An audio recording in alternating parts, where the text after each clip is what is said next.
But yeah, I normally discuss, political philosophy and things, or sort of broad sociology. And I really wanted to talk for a year with someone who's been paying attention to COVID specifically, and what that has meant for kind of our more concrete everyday lives. Yeah. And Kinda- and so, one of my takes here is that I feel like COVID has kind of released something that was already there, which is a lot of people have wanted to be at home working more than in the office. Yeah. Like, I think a lot of people have known that they could do their jobs remotely. Yeah. And a lot of people didn't want to live in these expensive cities. Myself, my wife and I, we have a 4-year-old. We were living in New York City before this happened. We've been talking about for a long time that we want to get back to Ohio, which is where we're both from. Yeah. But it was complicated to like figure out a way to work that with an employer, to take the job remote, make sure I didn't like silo myself, could still have growth. But the goal had been to get back to Ohio. Well, COVID hit. This was kind of the perfect opportunity, and I seized it. I asked my employer back in August if I could go remote. So I had a house built here in Ohio, and I moved back at the end of the year. And so I'm going to permanently be out here, which is great because, having a 4-year-old in the city is not easy. But I think there's a lot of that there where How much people were kind you of wanted this. how much were you going into the office before the pandemic? This is Fortune magazine, is that right? Yeah. Yeah. So I, in New York, I worked for Bloomberg, News Corp, Realtor.com, briefly with CNBC and then Fortune. I was always in the office every day. So, probably Okay. 9, 10 hours in the office. My commute was short. I was at the back of the Upper East Side. Yeah. And Fortune's office was down in Lower Manhattan. News Corp and Bloomberg, they were Midtown. But so always in the office. So But you're like a dedicated employee of theirs, but it sounds like across brief times. You're like just not freelance certain pieces, but you're like an employee that needs to be there for certain all hands meetings and things like that. oh, sorry, you kind of I lost you for a Oh, second. so you needed to be in because you were actually an employee, just not a freelancer. So you were there for kind of all hands meetings and that kind of thing, or daily Well, stand-ups and that goes back to the bigger philosophy there, right? Which is, corporate America and how the 9 to 5 kind of started. It just uh, was created, and I think there was like a dogma almost where people thought this is the way, we have to do it this way. And so all these people every day coming into the office that, I was only in a couple meetings a week, right? Like I'm a journalist, yeah. I do my whole job with this thing right here, the laptop. Um, and so I think it was just that dogma I that was people just going to say had. it seems extremely work from home friendly, and Yeah. so already, and so this was just a nudge that certain workplaces needed. It's interesting that this promise of kind of working from anywhere is long or in tandem with the end of paperwork, but that's a separate issue. This whole idea you could work from anywhere was really big about 20 years ago, but it took the pandemic to finally send us over the line and really kickstart that. That's what I mean. So the dogma had to be tested, and this was the test, right? Like what an experiment. And all of these companies, they're still functioning. Now there are some people that really do need to do their job in an office. My mom's boyfriend, he works with robotics. He has to be in there, right? Right. Yeah.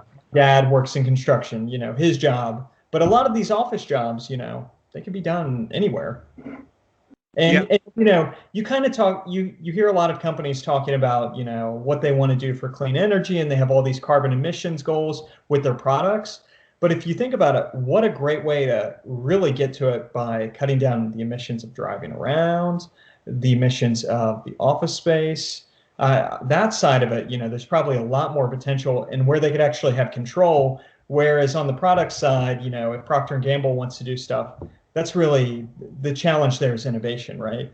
This work from home, it seems like a great opportunity. Yeah, that's like the kind of grown-up private sector equivalent of the argument for students in high school needing to be in for biology or chemistry. They need access to that kind of lab setting. That's very hands-on, but something like history or English class can be done online. So yeah, there's some things you have to be in for. So back when in the late '90s, early 2000s, when tech was newer, at least in the Bay Area, people are trying to get everyone onto shuttles. These companies are trying to get people out of their cars and into their tech shuttles. And at the time, that was called a fairly progressive move. It's going to cut down on traffic and reduce carbon emissions. And over time, the complaints about that moved to something regarding inequality and gentrification. So they became symbolic of that, these tech shuttles. So it went from a progressive thing to a non-progressive thing. In the now, I feel like something might happen with this work from home. While that looks good for carbon emissions, maybe the conversation will move into, well, but all of the cloud computing is requiring servers that are a drain, that have a carbon footprint of their own. Like these big server warehouses out in rural areas. Well, they actually contribute to carbon, and they have a carbon footprint of their own. So we see stories about how Netflix is actually has a large carbon footprint. With every new subscriber, it increases by that much, right? So it seems like what seems like a desperate attempt for me to move politics into the space. I don't know how long some of these positive trends regarding the environment and work from home will be maintained, as a talking point, if the past is any indication. But yeah. So, but you believe that will be generally good for the environment, the work from home trend? So I don't know if it would be good, but I do know right now, in corporate America, there's a huge focus on how can you cut down on your carbon footprint. How can you meet your emissions goals?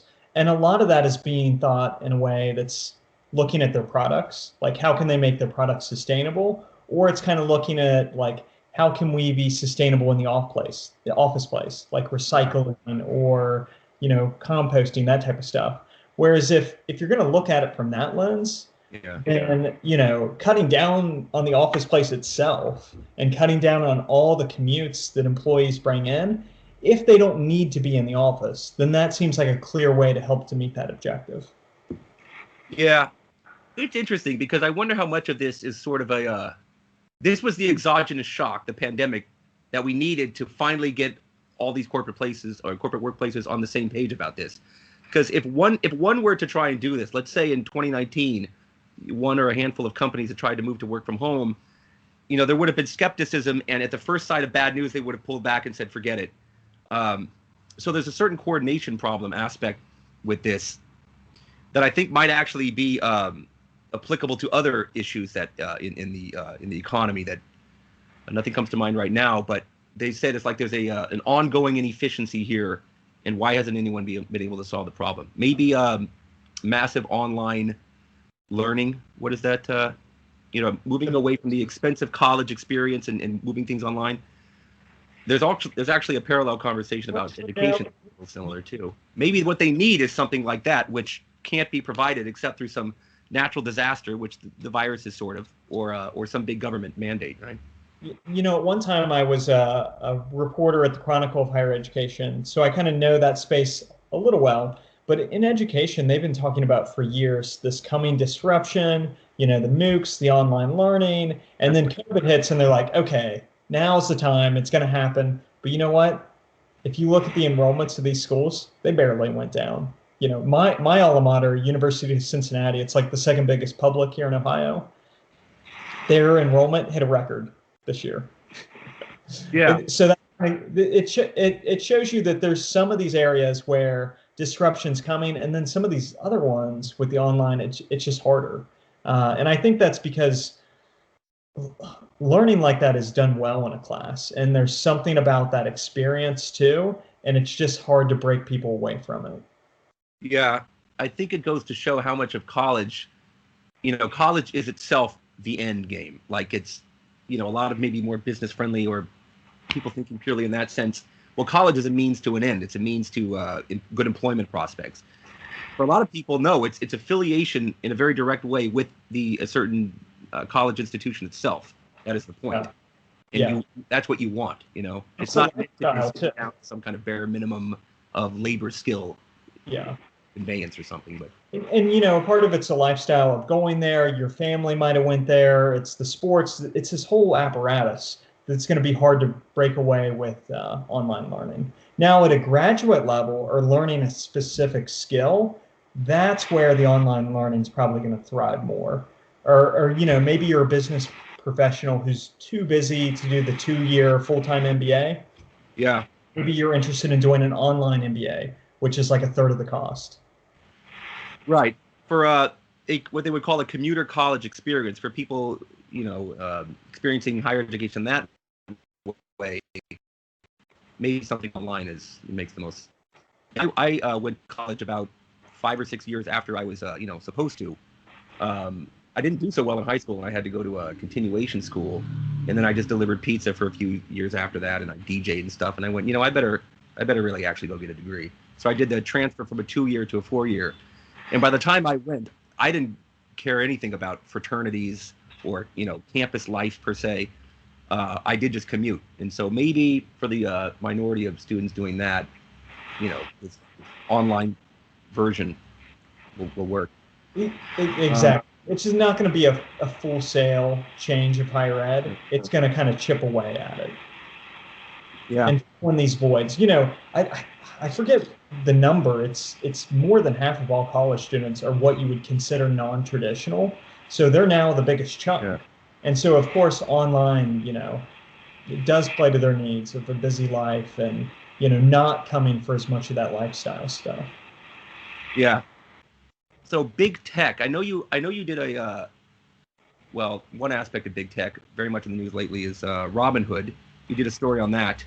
And you said that their Robinhood perception by consumers has taken a huge hit. So talk more about that. Yeah, so the story is kind of blown up now. It got up to second on Wall Street Bets on Friday, so my phone was kind of blowing up. But what I found is I did a survey of investors, and then I oversampled to get enough people who have like accounts with Fidelity or E-Trade and Robinhood. And I got a big enough chunk of these Robinhood investors. And I asked them, based on these events that had happened, how likely are you to leave, right, Robinhood?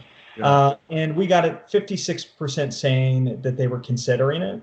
40% said they weren't, and then we had 4 or 5% who said they already left, right? Now, our 56% of people on Robinhood are not going to leave, right? Let's put that out up front. Yeah. It's hard to leave a brokerage. It takes time. Saying yes in a poll is really easy. Actually going out and transferring your money, that's a whole different thing. And the other factor is Robinhood, outside of the fact that it's just really nice to use, it has the crypto trading, and it also has fractional trading. And these big institutional guys, even like E-Trade, which I have my brokerage through E-Trade. They don't have fractional. They don't have crypto. So nobody is quite Robinhood. Maybe some of the places like the Cash App. But I think the problem there is just that negative brand image. Wells Fargo now has a better brand image than Robinhood. So I think this is going to hurt Robinhood. I just can't really quantify by how much, right? Is it taking away future growth, or is it actually going to pull down its user base a bit? I wonder how many people with a negative view of Robinhood are really expressing a sort of secondhand negative view, right? They've heard that they're in the news for something bad, and I guess the image is tarnished, but how many of them were trying to trade GameStop, Yeah. So I feel like there's a small number of very motivated Robinhood haters, trader haters, that will probably, I don't know. I think this is sort of a fleeting moment in time, and they'll probably get over it in short order. But I try to think of a counterfactual. What if Robinhood hadn't cracked down on people trying to trade GameStop or AMC or some of those others, and a whole bunch of people had, lost their proverbial shirt? There would have been negative fallout over that too, perhaps. Mm-hmm. So Robinhood might have been trying to kind of salvage the situation and go for the least terrible option. Here's the issue for Robinhood is it was a PR issue. Is when they limited the buying, they should have immediately came out and said that they had to do it because they could go broke, or it was hurting them with. I think they said they had a 10-fold increase in the amount of money they needed for their clearinghouse to clear. Yeah. So it was just a financial issue, right?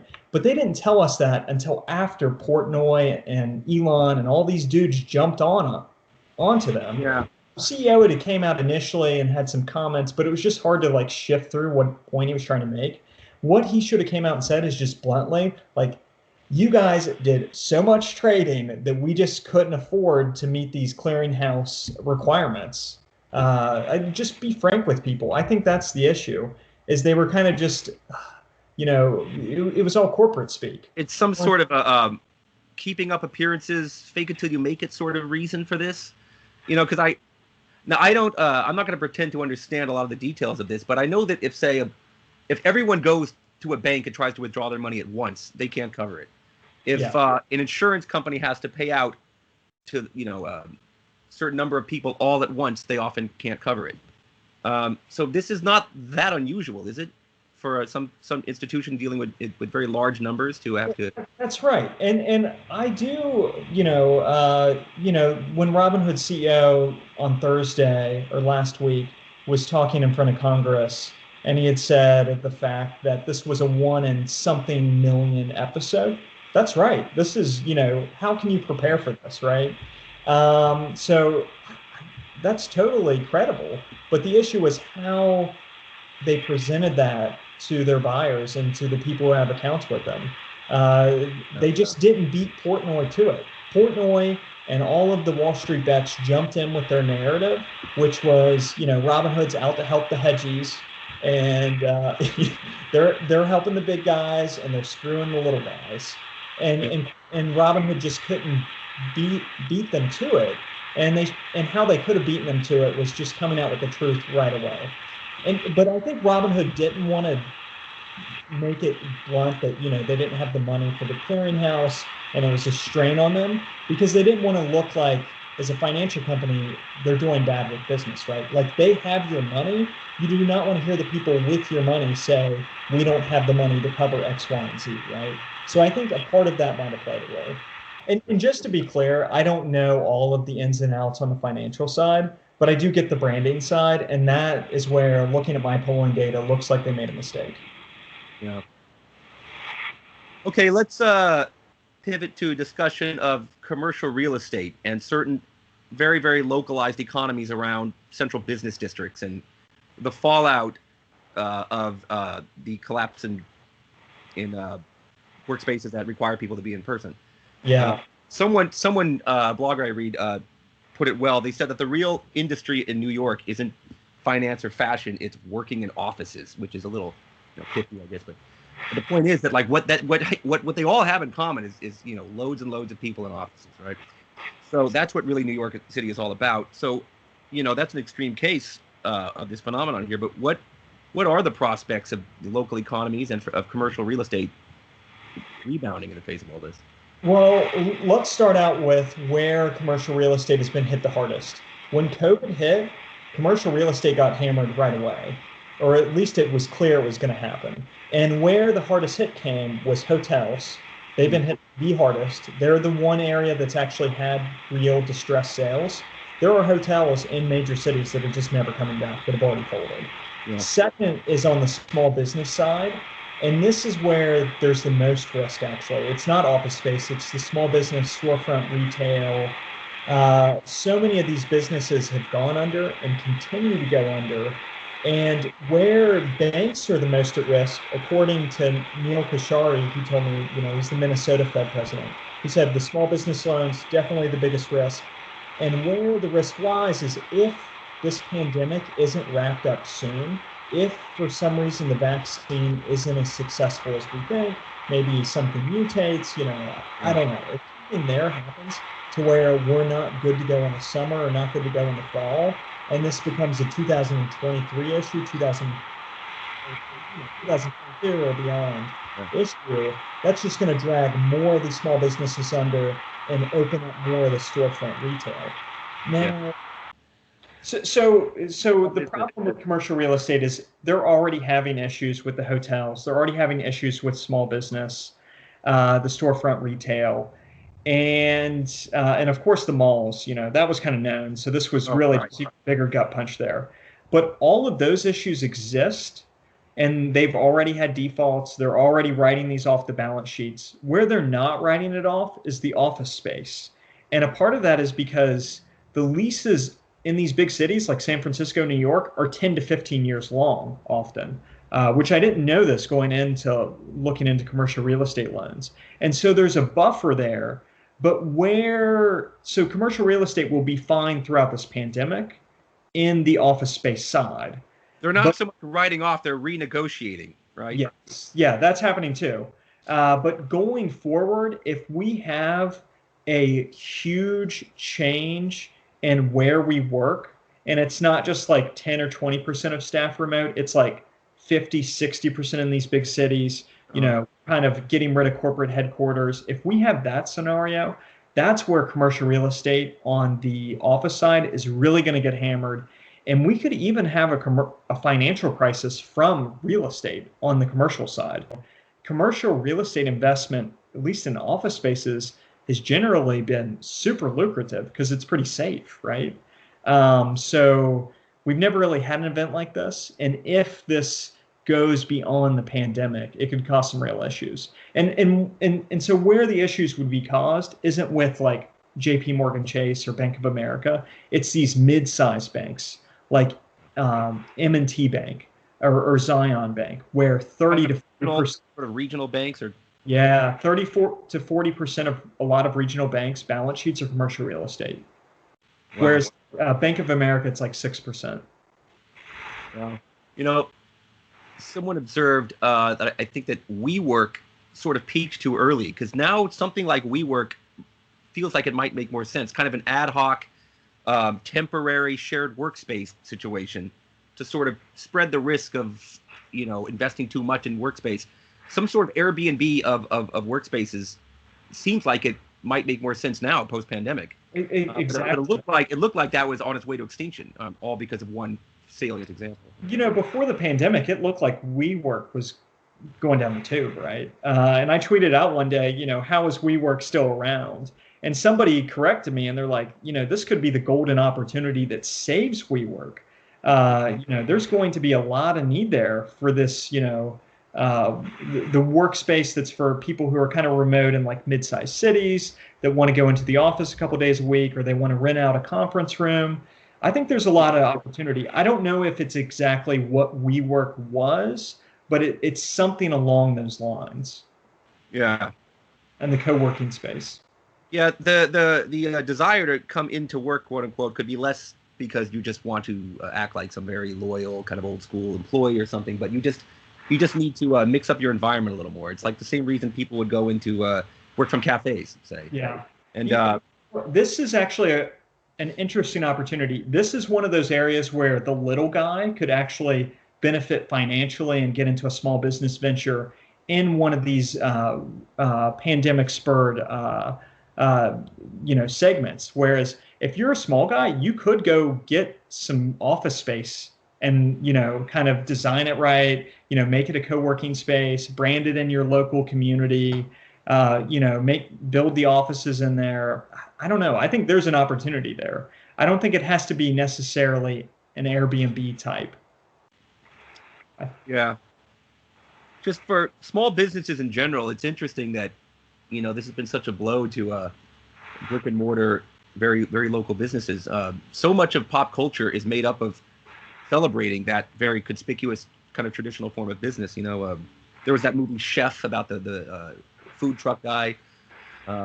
Bridesmaids, in that movie Bridesmaids, Kristen Wiig's character had a gourmet cupcake shop, something like that. Remember when that was very trendy? Yeah. And in the movie, she was a victim of the 2008 recession. But now it's just like that times 1,000. And I'm going forward a couple of years, the dream of starting your own business, opening up a shop, seeing people come in and sort of integrating yourself in a local community like that. It looks so much more risky. And I don't know what the sort of cultural celebration of small business will actually look like going forward. I guess something more esoteric, something online. This is a real upending of just small business in general. Just that celebration, just going back the entirety of the 20th century. Yeah, and we don't even know how bad it really is. You look at the S&P 500. It's hitting all-time highs now. But that's That's the publicly traded companies. Those are the big traded companies. We don't have an index of all business in America. And if we did, it would be much lower.